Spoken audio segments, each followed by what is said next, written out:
which isn't surprising.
Folks, I think we're going to go ahead and get started.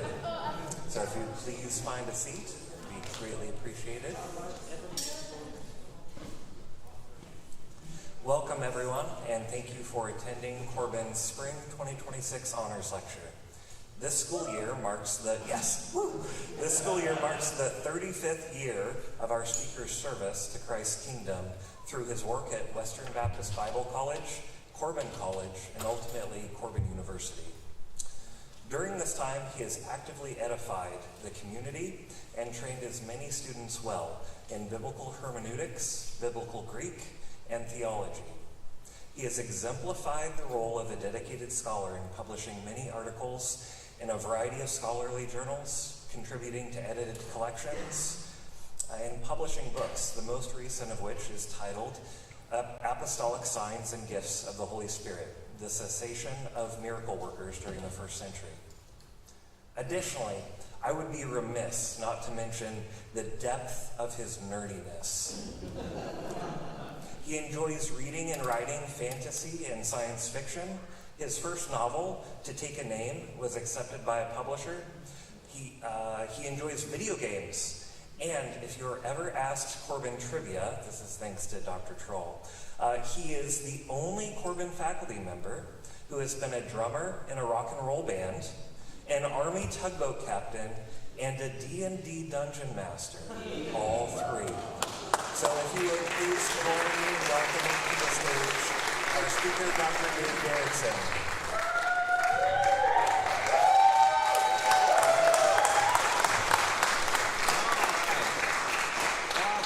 It's good to be here. And actually, I wasn't a tugboat captain. I had a platoon of 5 tugboats. I was a platoon leader.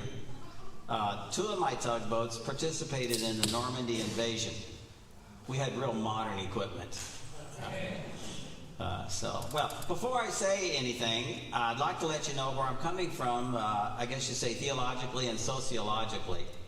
I'm a fairly classic fundamentalist. Biblically and theologically. I believe in the virgin birth of Jesus, his deity, the substitutionary death on the cross, his bodily resurrection, the verbal, plenary inspiration of Scripture. I'm a strong advocate of inerrancy. I'm looking forward to the second coming of Christ. However, I'm more moderate sociologically. In other words, I'm not the classic fundamentalist legalist. And I also believe that the Bible is not only inspired and therefore the very breath of God, its truthfulness and authority makes it normative. And what I mean by that, it establishes what we should normally do. It creates its own culture. The Old Testament law, the Mosaic law, created a culture distinct from the world around it. And so does the New Testament commands. if we live according to the New Testament commands, we will be different from even American culture. American culture is no longer Christian. And our values will be different, and our lifestyles will be different. And so I do see that. Now, further, I teach my students that obeying the commands of Scripture is not legalism. It's obedience. Legalism is when we add additional supplementary laws on top of God's Word. And then we become legalists. In that light, Scripture does not command us to read only certain kinds of literature. Only legalists do. Should Christians read only nonfiction written from a Christian perspective? Does Scripture contain examples of fiction? Yes. We call them parables. They are fictional stories based on reality. Granted, their conceptual world, speaking literally, is the real world. And from the example of reality, Jesus teaches spiritual truths. And granted, what is taught is the truth. However, the means of teaching the truth involve the use of fiction. Go back to the Old Testament. We find allegories, fables as well. In Judges 9, after Abimelech murders all of his brothers except his littlest brother, his little brother Jotham, he gets up and he has trees, grapevines, brambles talking to each other as he levels his curse on his brother. So he uses allegory to create a curse. My area of expertise is biblical exposition, hermeneutics, as was mentioned. And again, hermeneutics, that's the technical term for how we interpret things. And everything has a hermeneutic. When you read a book, you're following certain rules where you expect certain things to happen because of the rules of grammar, syntax, even literary design. When you read poetry, you're expecting a certain kind of literature, and you approach poetry different than you would a science book. Every discipline has its own hermeneutic. Same thing, movies. Usually within the first few minutes of a movie, you know what the real thrust is. And so it's based on that. So we study those things. I focus primarily on the Bible, both New and Old Testaments. And I do also teach New Testament Greek. It's great fun watching people suffer. Learn new languages. And but I also love both fantasy and science fiction. I have finished that fantasy novel, and so hopefully one day it'll get published. I'm actually working on volume 2. I've outlined volume 3. I have dreams of someday writing a 7-book series of children's stories teaching wisdom. And I've already begun outlining the ideas. So, that's maybe once I retire, I'll have time to work on it. Right now, some of you turned in papers. So, because of my interest and theological background, a few years ago, I was asked to teach an honors course on J.R.R. Tolkien's The Hobbit and the Lord of the Rings trilogy and the Silmarillion. You can't understand the Lord of the Rings trilogy unless you've read the Silmarillion about 6 or 7 times. And it begins to make sense. But when we did that class, we looked at both his literary art and his Christian worldview. And it was a fun course. Tonight I want to address both the controversy and the criticisms that really has continued of J.K. Rowling's work, as well as point out some of the evidence of her worldview. Finally, I'd like to draw some conclusions about how Christians should have handled the issue and should handle similar issues in the future. Now, when Harry Potter, is this working? Oh, yes. When Harry Potter first came out, some preacher somewhere within the fundamentalist world jumped up and declared that Harry Potter was of the devil. Ex-witches wrote articles warning of the danger of luring our kids into the occult because of the positive portrayal of magic in the books. It's fun reading their articles. And the initial furor over the book, articles were written arguing for and against the books. And then along came a quotation from J.K. Rowling herself that settled the issue. I saw it quoted in 2 different Christian journals. And then I practiced my discipline. It's called follow the footnotes. The best way to learn stuff, if you want to know where did this idea come from, is you follow the footnotes. There was when I was studying 1 John for my doctoral dissertation, there was this verse and there was this idea, and I started following the footnote. And I went back 200 years and discovered the idea, the original guy just made it up. He just tossed it in there for fun, and people have been quoting him ever since. So I followed the footnotes. On July 26, 2000, an article was published entitled, Harry Potter Books Spark Rise in Satanism Among Children. In this article, J.K. Rowling was quoted as saying in the interview, I think it's absolute rubbish to protest children's books on the grounds that they are luring children to Satan.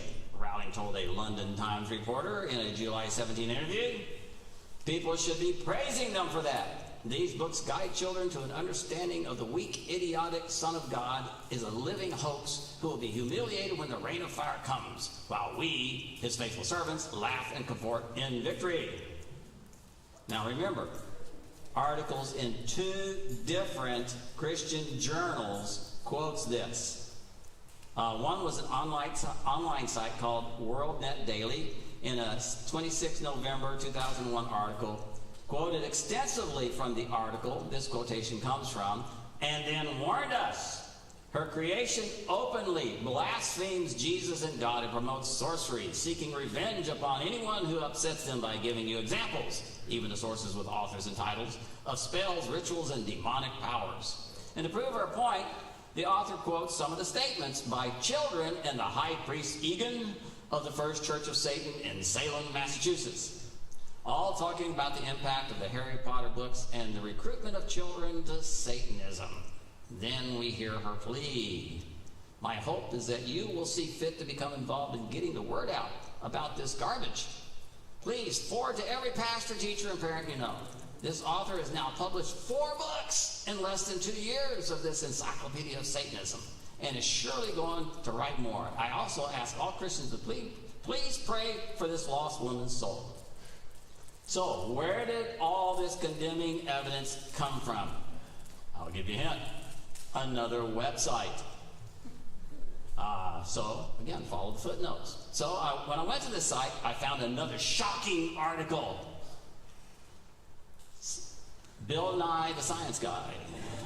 He's killed in a massive vinegar baking soda explosion. Oh, he wiped out nearly a whole town. So where were these Christian writers getting their facts? TheOnion.com.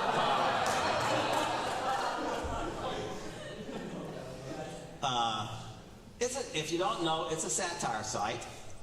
And the article was poking fun at Christians running around saying Harry Potter books were of the devil. The whole point of the articles are Christians are so gullible they'll believe anything. And their point was proven. Now, it's embarrassing. How stupid can you be? I don't just blame the authors of those articles, though. There were editors who were supposed to check them out. And they didn't do a fact check. Why? Because they were saying exactly what the Christian journals wanted to say. Basically, the Onion article got passed around the Christian world by well-meaning Christians. I actually received an email from a Corban alumni asking me about this. He sent me a copy of it and said, is this true? And that's what I told him. Well, go check the first article. Is Bill Nye still around? It's embarrassing. It was really embarrassing. By the way, the Onion, the good news is the Onion.com is dying. They went so far left, even left-wing liberals think they're liberal. And they're vile, they're vulgar. I don't recommend reading it. The Babylon Bee, on the other hand, that's a Christian satire site, they offered the Onion to loan them one of their jokes so that they would at least have something funny. But no, So how's things turned out? Well, after the hysteria, Christian writers began to take the time to actually read the books and to notice what was going on literarily. And the dust started to settle. Then some significant books came out actually analyzing the stories and recognizing the Christian imagery. The most notable one is John Granger's book called Looking for God in Harry Potter. And then there's Connie O'Neill's book, The Gospel According to Harry Potter. And over time, there's been even more articles and books published. It's a fun thing. I think the only more significant work or more fun work is the one studying the theology of Calvin and Hobbes, that cartoon series. But, they've come out.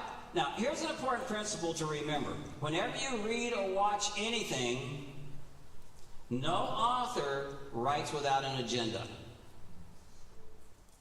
Whether it's stated or hidden, everything written, every movie produced, every song has an agenda. There's a reason why they did it. The novels I'm writing have spiritual and social agendas. And everything C.S. Lewis wrote had an agenda. He wanted to affect change in people's lives. And he wanted to change the way they perceived the world. So he wrote the Narnia Chronicles in order to present the gospel in a form that children would receive. J.R.R. Tolkien admitted that he intended his Christian allusions and intended to communicate a message, though not through allegory, but through what he called a kind of myth. He was really big into myth. Myth not in the sense that it's false, but myth that it's magical, that it's powerful. And so he wanted that. His message is that God works through the seemingly insignificant saint who keeps on going and thereby fulfills his or her calling. That's what the hobbits are, just little people who the Creator used to change the world. His work was so powerful, his message was so powerful that communist Russia, the government, outlawed his books in Russia because they feared the motivation it would give to the common person to resist them. They considered his books a danger to communism. Of course, that just makes them that much more valuable to the people in Russia. And they loved it. Now, J.K. Rowling has stated clearly that she did not intend to be what we would think of as a Christian writer. She's not writing a Christian novel. She's not writing to be a Christian. She wasn't trying to prove Christianity true. She wasn't trying to explain the gospel. She's not trying to depict God at work in the world, any of those things. However, she does have a message. And she has stated clearly that she intentionally developed certain Christian themes in her books. And these really become apparent in the final book. She did intend to communicate her Christian values through the books. And she wrote from a distinctly Anglican Christian worldview. And she did it intentionally and methodically. In an interview, in fact, she was asked, why didn't she tell people that up front? And she said, because if I did, they'd know how it would end. And that was the key. That was the key. By the way, C.S. Lewis also wrote from an Anglican Christian worldview, which explains some of the things in the Narnia Chronicles. If you're not familiar, in the last book, The Last Battle, Susie doesn't go to Narnia. Why? Because she stops believing in Aslan. Why is it significant? In Anglicanism, you can lose your salvation if you lose your faith. There's a Saracen soldier who doesn't believe in Aslan, but he's moving in the right direction, and he ends up in Narnia. Why? Because they believe that God will save those who are moving in the right direction, even if they haven't heard the gospel. So his theology does come out. So should we tell kids, don't read the 7th book? No, they're not going to catch it. It's a fun story. They're going to miss all that. But they will catch Aslan. they will catch the thrust of the Narnia Chronicles. He achieves his purposes. Well, she's trying to do something too. Even a light reading of the book reveals, for example, her rejection of the real occult world. This is best seen in her depiction of Professor Trelawney. If you've seen the movie, she's Hogwarts divination professor, and she is a complete doofus. Through her, Rowling rejects things like Ouija boards, horoscopes, seances. She makes very clear in her books that these are all unacceptable and fake. They're not the real world. She's very strong in that. Now, yes, the centaurs do speak of the future in a prophetic manner, but they can, because they're magical creatures who can sense the future, but they still cannot speak prophetically. And she makes that clear in the books. They have a feeling of what the future is going to be, but they can't give you any of the details. So they're in no way a picture of biblical prophets. And again, why does she have them? They show how off Trelawney is. They're a foil. So you can see how she's ridiculously false in contrast to these magical creatures who can really do close to what she thinks she can do. So what about magic in her world? Both fantasy and science fiction, in both of these areas, an author has to develop a consistent framework, a consistent world to make sense. Their conceptual world has to be logical. And what I mean by this is that those things that are different from our world still have to make sense and develop a consistent universe. And so how does Rowling deal with the question of magic? Now, note the source of magic in her world. It's genetic. It's an inherited trait. It's a neutral ability. Its source is in the genes. It's neither good nor evil. It's not supernatural or miraculous in a biblical sense. It's just another element of the world that she created. People can do magic, but only if they inherit the right genes. And so, where in the occult world, the ability to do supernatural things comes from Satan. Here, it's just an ability someone might inherit. And in fact, they have people whose parents have the magic gene and they're born without it. As someone who's had genetics, that tells me probably the magic gene was a double recessive. And something like that. Magic ability in Rowling's world is like athletic ability. Some are born with it and will naturally excel in sports. Even so, they still need coaching and practice. They're not going to go to the Olympics just automatically, just because they're gifted.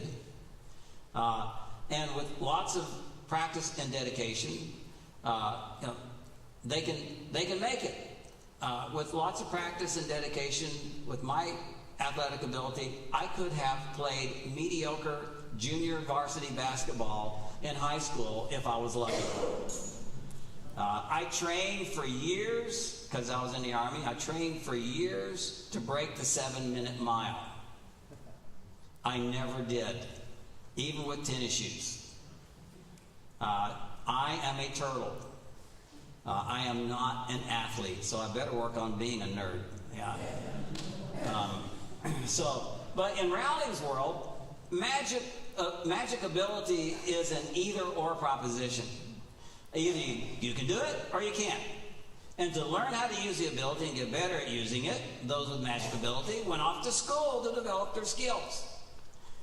They didn't gain new ability, they just gained new skills. And it was always neutral. Magic accomplished either good or evil based on the moral choices of the person exercising it. There was not an evil magic and a good magic. It was all just magic. So what about her conceptual world and literary strategy? J.K. Rowling chose a literary strategy called a heptology. 7-book series.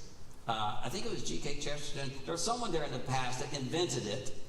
That's why the Narnia Chronicles are 7 books, his influence. But it has 7 distinct stories, and even though the 7 books form a story arc of their own, each book has its own complete story as well.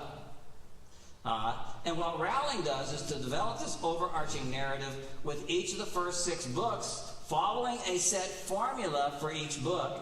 So each book is actually formulaically identical. Goes through the same stages. But then when you get to the last book, it breaks down. By design. That was her purpose. So each book follows a formula. A guy named Larry Brooks, in his story engineering, used Harry Potter and the Sorcerer's Stone as a model of this. And so what it does, you begin with a prologue. So in the prologue, he's at his uncle's home, being harassed by his cousin, and life is miserable, and then he gets carried off to the Weasleys' house. And then we move to the first plot point. And this sets the direction of the character. It's usually about 25% of the way through the story.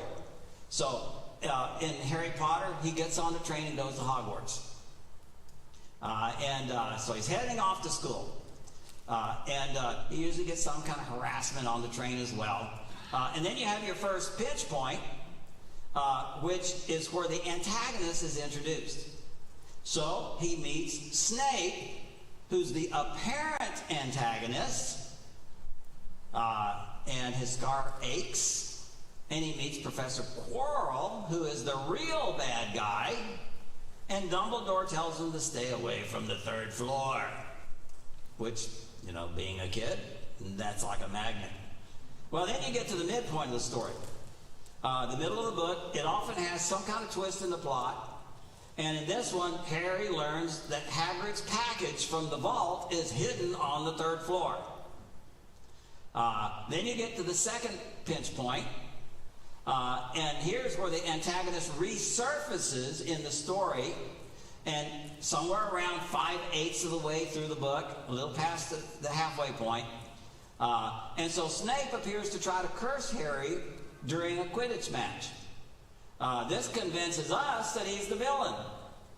Later, we see that in a passing reference to Professor Quirrell, in the same incident, we see the actual villain at work. See, so she was real crafty about that. Then you get to the second plot point, where you have the last introduction of new information. And after this, the story moves towards a conclusion. This is usually about 75% of the way through. Harry learns that Voldemort is after the stone. And Hagrid has accidentally, because he's a dummy, revealed to a stranger how to get past Fluffy, that's the dog guarding the stone. And for Harry Potter, this new information forces him, he has to act. So then you get to the result. The story is brought to its conclusion. Harry defeats Voldemort, and the school year ends. I like to think the formula in terms of locations and kinds of events. And you'll notice that each book begins with Harry at his relative's house. And he has certain adventures and trials, all making him miserable. And he's rescued from his relatives. Usually next goes the Weasleys, and off to platform 9 3/4, where he gets on the Hogwarts Express, unless, of course, he drives the Weasley's car in that one episode. On the Hogwarts Express, he has an incident before he gets there. At Hogwarts, he has classes and adventures, and then comes Christmas. These include the sorting hat ceremony, potions class, defense against dark magic, magical creatures classes. There's also a Quidditch match and other encounters such as trips into the Forbidden Forest, where centaurs live, and along with other less friendly creatures. Along the way, the professor of defense against dark magic meets his demise. And if you haven't read the series, you know, whoever's going to be the professor against dark magic, he ain't going to make it to the end. And so some magical creature or plant gives them grief, and they go into the nearby town and get into trouble, or something worse. Finally, there's the encounter with Voldemort in each book, and the climax of the story. Mixed in this are humorous activities of Harry and his friends as they get into trouble and have conflicts with both their classmate antagonists as well as Voldemort's agents and that kind of stuff.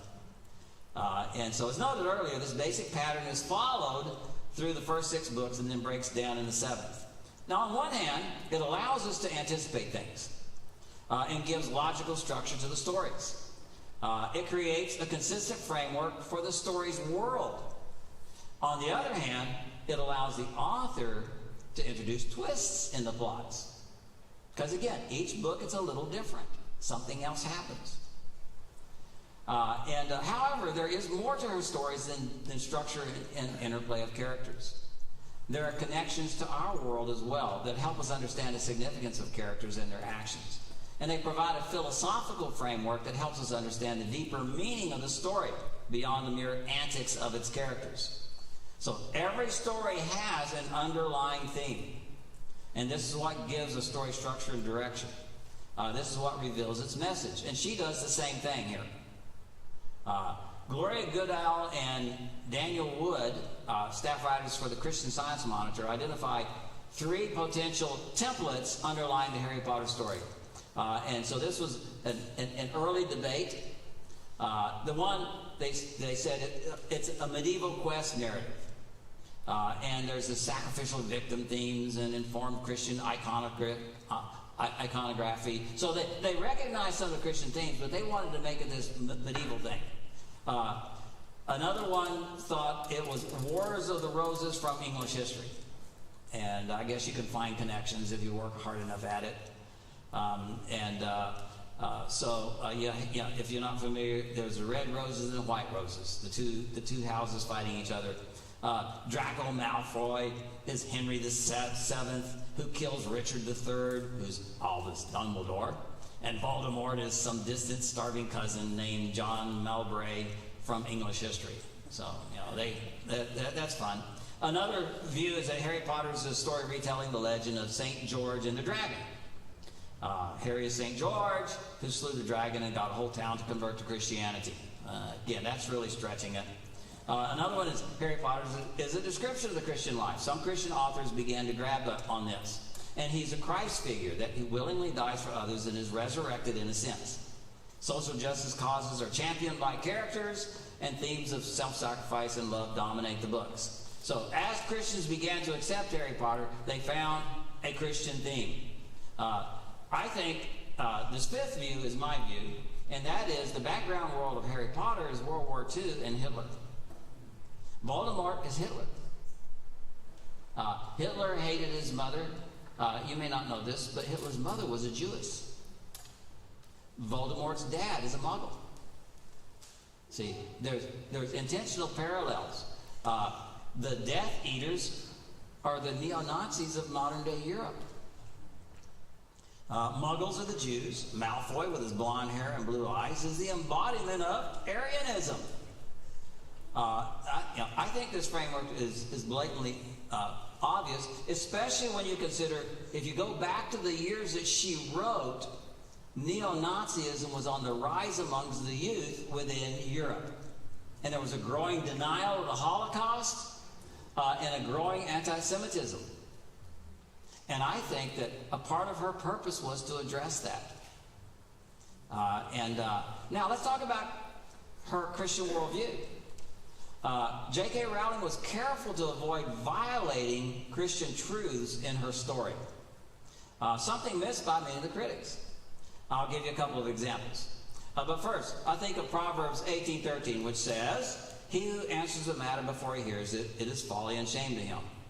So when I read some of the attacks on her, I sense the ignorance of the attackers. They're busy condemning, but without reading first. The end result, folly and shame. Now, in an article that came out soon after the first Harry Potter novel, a Christian writer quoted this from Harry Potter and the Sorcerer's Stone and declared that it was the point of the story and why good Christians should not read it. There is no good or evil. There is only power in those too weak to seek it. Okay? So he said this is the message of the book. Obviously, either the guy had not read the book at all or only bits or pieces, because these are the words of Professor Quirrell. the professor against dark magic who serves Voldemort and is quoting him. But more important is what happens immediately after that. Again, literary art needs to be paid attention to. Because what happens next in the story is Harry Potter defeats Voldemort and his servant, Quirrell. And the point of the book is the opposite. In fact, we get the real answer, the real point of the story, from Dumbledore. Just a few pages later.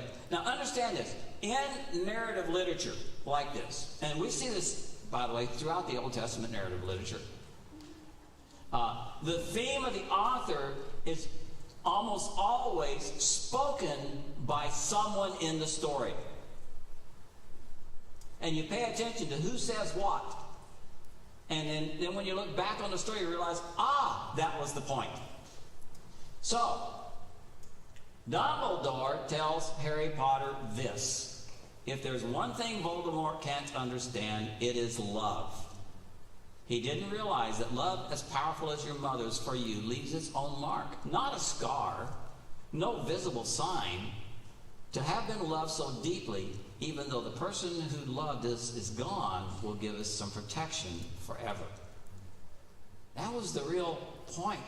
Why did Harry Potter win? Because of his mother's love. And that very mark on his thing, on his forehead, we find out later on what it really is. In Harry Potter and the Goblet of Fire, after Harry's wand has the battle with Voldemort's wand and he wins, and it pulls those images out, one of the last spells is Harry's parents speak to him as their images are pulled out of his wand. And for the Christian, this raises questions. Is J.K. Rowling having the dead speak from the grave in her imaginary world? See, that would be a violation of biblical truth. After Harry tells Dumbledore about the apparitions coming out of Voldemort's wand, Sirius asks, Diggory came back to life? And Dumbledore answers, no spell can reawaken the dead. All that would have happened is a kind of reverse echo. A shadow of the living Cedric would have emerged from the wand. Am I correct, Harry? And Harry says, he spoke to me. He was suddenly shaking again.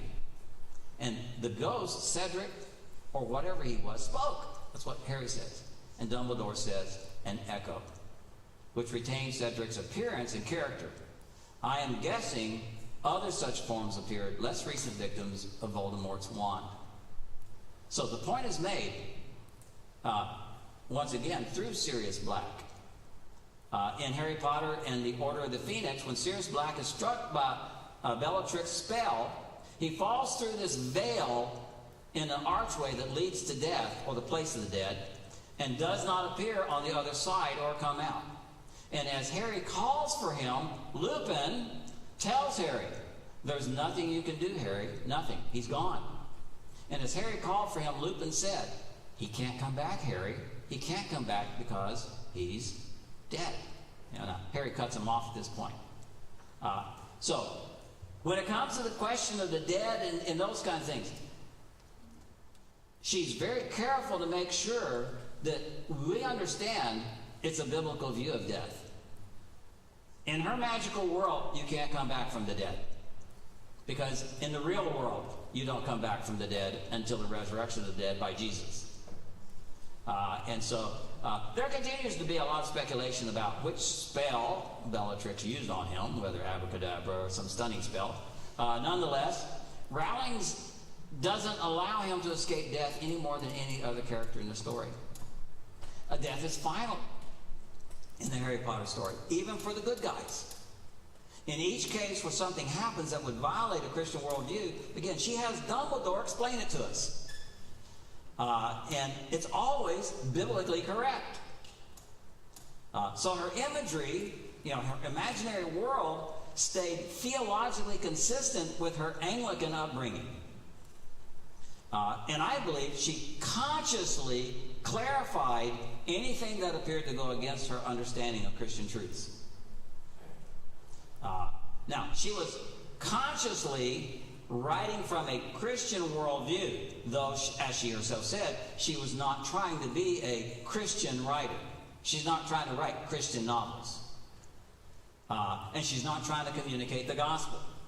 But she was communicating Christian values, but not writing a Christian allegory. So what she did is she used Christian imagery and developed Christian themes as a part of the structure of her stories and as part of the message that she intended to relay to her readers.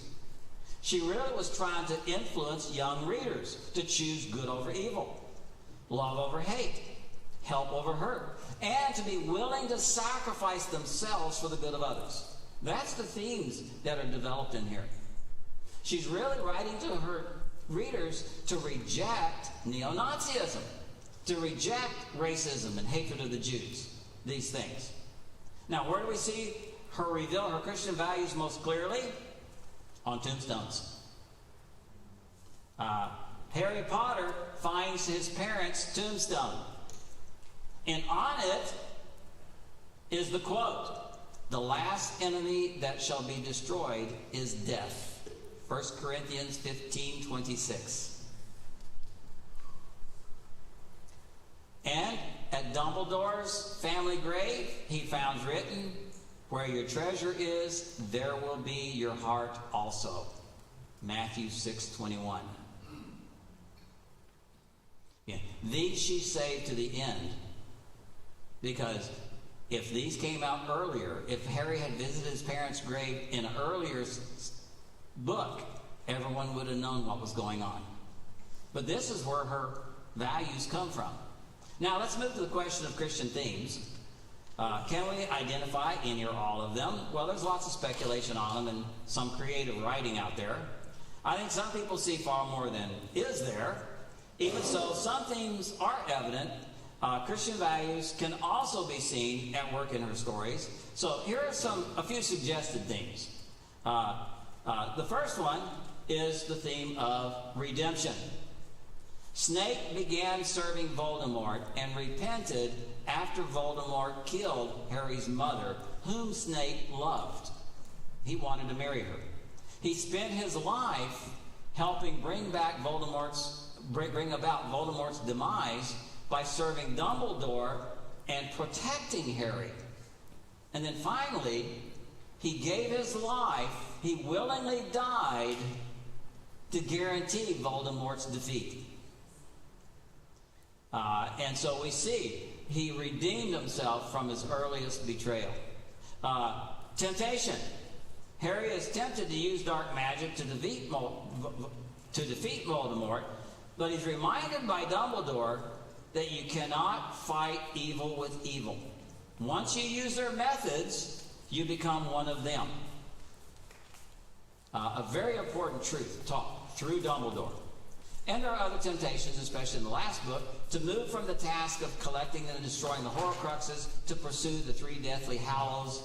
Every temptation leads to destruction. Every victory over temptation leads to the defeat of evil. That's a very important truth that she seeks to teach. Hidden from danger as a baby. This is one that people found. I would not agree with this one, but some people have argued that like Jesus was taken to Egypt when Herod sought his life, Harry is hidden with relatives from Voldemort. We don't realize the Christ figure imagery until the end. So the key is, Harry is not symbolic of Jesus. He's not a Jesus figure. But he's a person who ends up making a Christ-like decision because he expresses Jesus' love for others.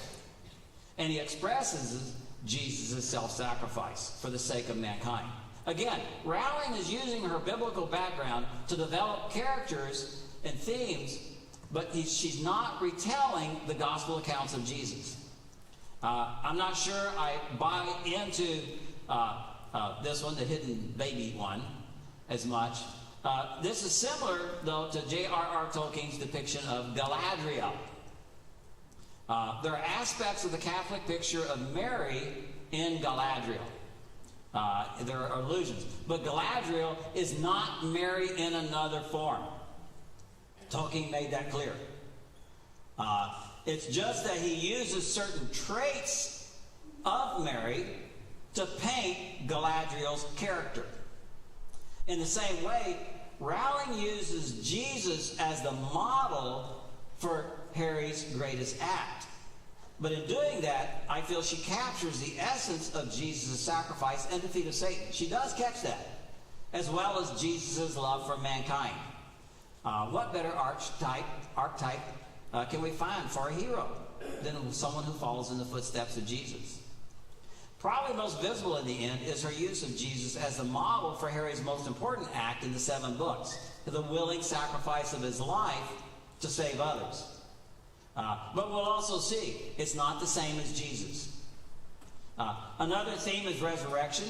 Some see Harry's recovery from the apparent death when he allowed Voldemort to kill him to be a form of resurrection. The parallels to Jesus' death and resurrection are quite striking, but also the differences are striking as well.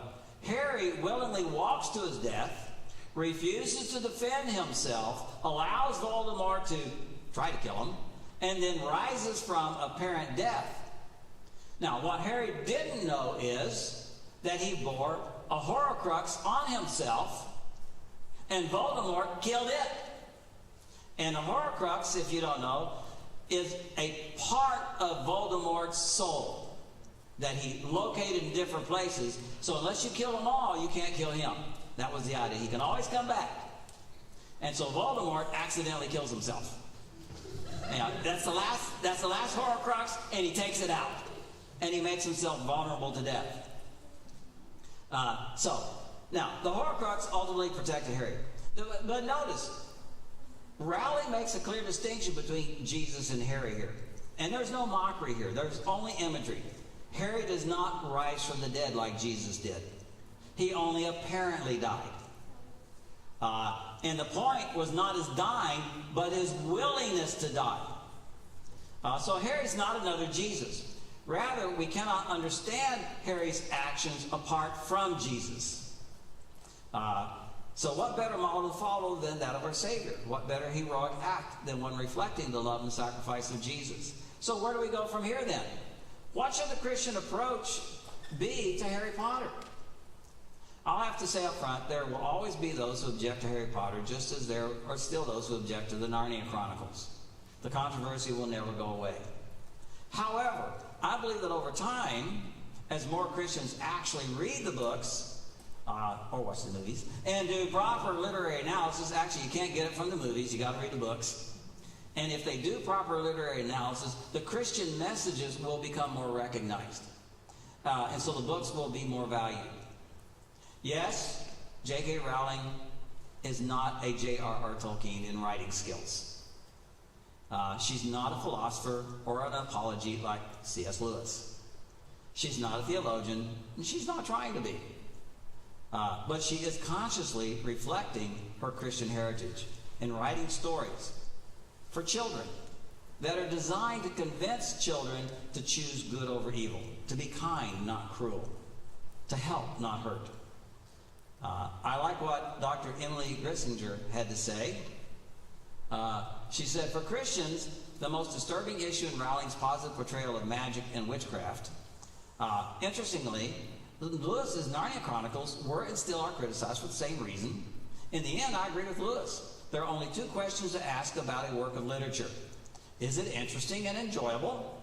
And will this enjoyment help or hinder us towards all the other things we would like to enjoy, or do, or be? So Harry Potter is interesting and enjoyable. If Christian parents and teachers take it for what it is, a work of literary fantasy, it should not hinder and could even help children embrace and receive the true magic of the gospel. So, a great statement from her.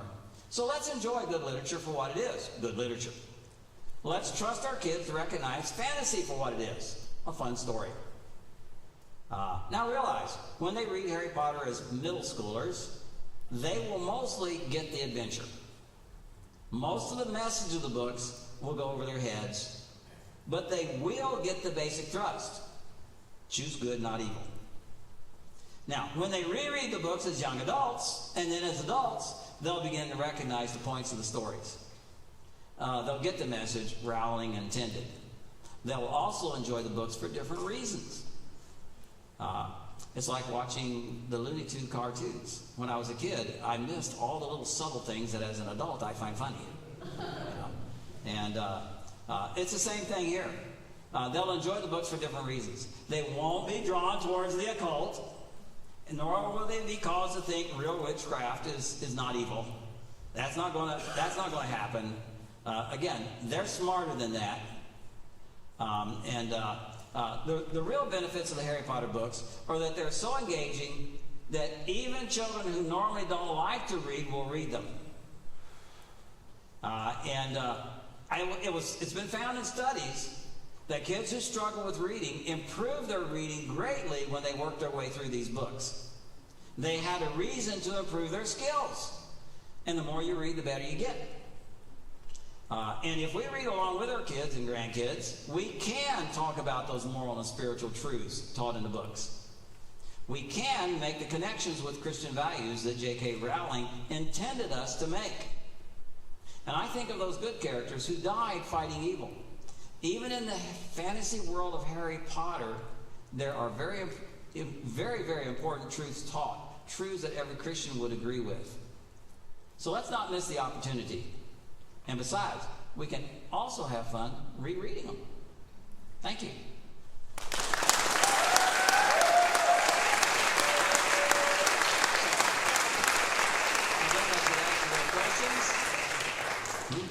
Yeah. So, all right. Yeah. If you have some questions, I'll try to answer them. Continue my heresies.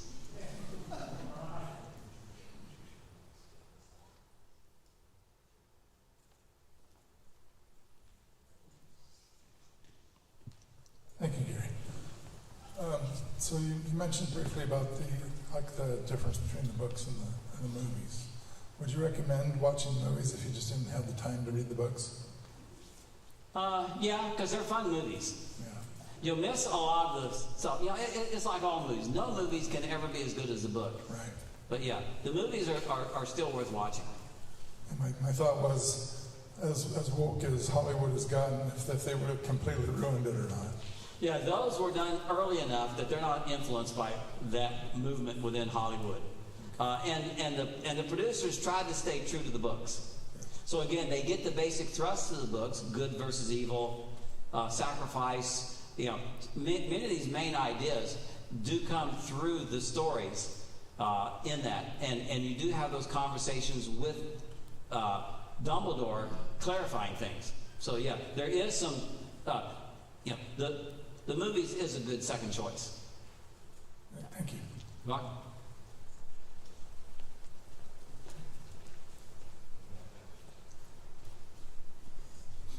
So you talk about how the professor of divination is portrayed as being kind of, loony and stupid. Do you think that is showing a theme that the author is essentially saying in a way that prophecy or potentially even prophetic literature is not really to be trusted? Because you could be relating that to scripture and saying maybe prophetic literature isn't as trustworthy or believable as we are called to believe it in the Bible in that sense. Good question. No, actually, it's the opposite. The centaurs provide a form of endorsement of prophetic literature as opposed to her. In fact, the only thing she ever got right was a prediction that Harry would defeat Voldemort.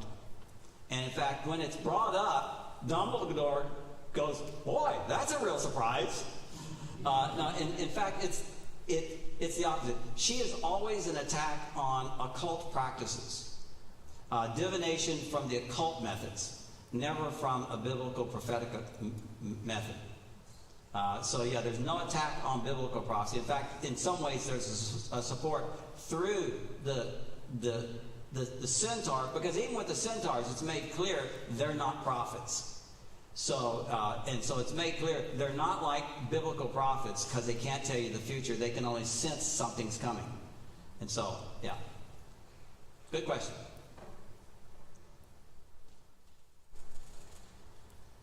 I should ask, how many of y'all have read it? Yeah, most everybody. If you haven't, it is worth reading.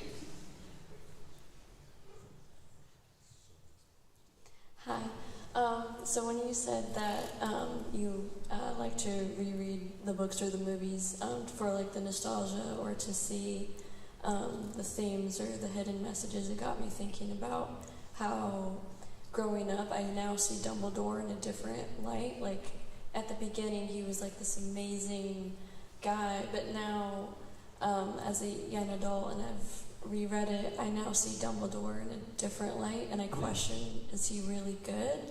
Or is he just morally gray because he sends Harry to an awful family and he makes him dependent on Dumbledore? And so it's just got me thinking and down a lot of Pinterest threads about like how Dumbledore is actually the bad guy. And I've been like, I don't know, is he? Because he's kind of the instigator over everything. So what are your thoughts on that? No, actually, he is. Yeah, he is the movement behind the scenes to stop Voldemort. In fact, in the end, he sacrifices his own life to bring the victory. So yeah, there are points where you wonder about Dumbledore, but same thing with Snape. In the end, when you really understand what's going on, you realize, yes, they were using a lot of intrigue. And Harry Potter was a key element in the defeat of Voldemort. But even with his dealings with Harry, Dumbledore protected him as well. So, yeah, I don't see him as the villain, but he's also not perfect. And that's a key to understand as well. Yeah, good question.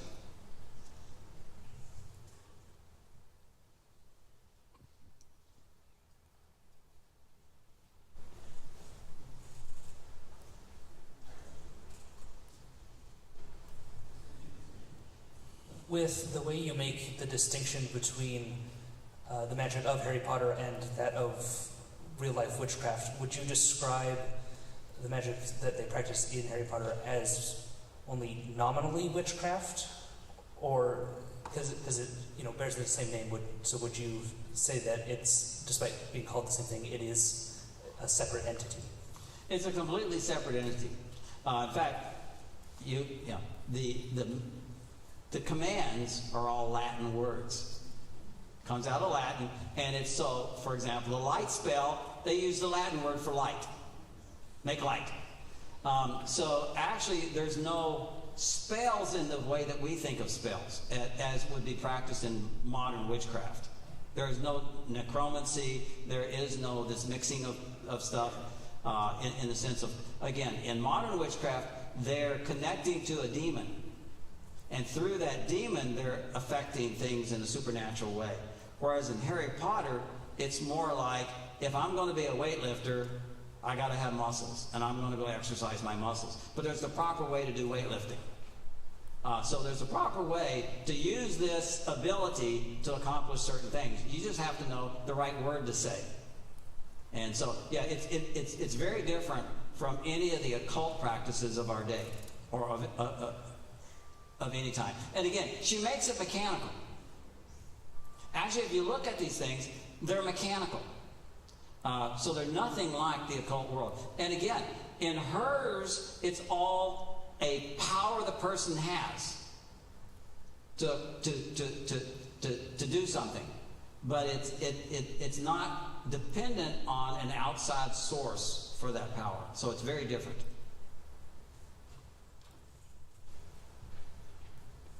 There's another. When it comes to fantasy books like Harry Potter that have magic in them, where would you put the line between how much synchronism is too much? Again, it's going to come to the world they're constructing. And the author has to make clear in that world these rules have been set aside. And again, it has to be consistent, but it also, in the world they create, you can tell whether there is good evil, or if they're endorsing evil as good. And that's where the key is going to come, is what is the moral base of the world they're in. And so that becomes a key. In most good literature, good and evil are obvious. but in some it's not. Yeah, so that would be the key. Finding out what the moral base of that world is. And so that's, I see, again, she created a Christian moral base. And others, they may not have a Christian moral base. And so you have to watch for that. I don't know if that, does that answer your question? Okay, great. Mm-hmm. Hello? There we go. Okay. I'm asking for a friend. He wants your opinion on what are your thoughts on Rowling's choice to make Dumbledore gay? Good question. Asking for a friend. Just I like what Dr. Colette Tennant said. She said once the book was written, once the series was written, and there's no indication in the books that he's gay, and she never implied that he's gay. She does not have the right as the author to change history. She did that because of political issues. Again, she thought the gay community was being persecuted too much, so she decided, okay, I'll make him gay because he's a single guy. Ironically now, she's at odds with the very gay community that she was trying to endorse at that time. Because of her Christian, by the way, because of her Christian worldview. She said women are women and men are men. And there is no picking your gender. And that got her into a lot of trouble. But she stood up to it. And in fact, she has led the fight against a false philosophy. But yeah, that was, there's no indication in the books that he's gay. And in fact, that would be a violation of her Christian worldview for him to be the good guy and be gay. So, good question. All right. If you would, please join me in thanking our speaker, Dr. Derickson, again.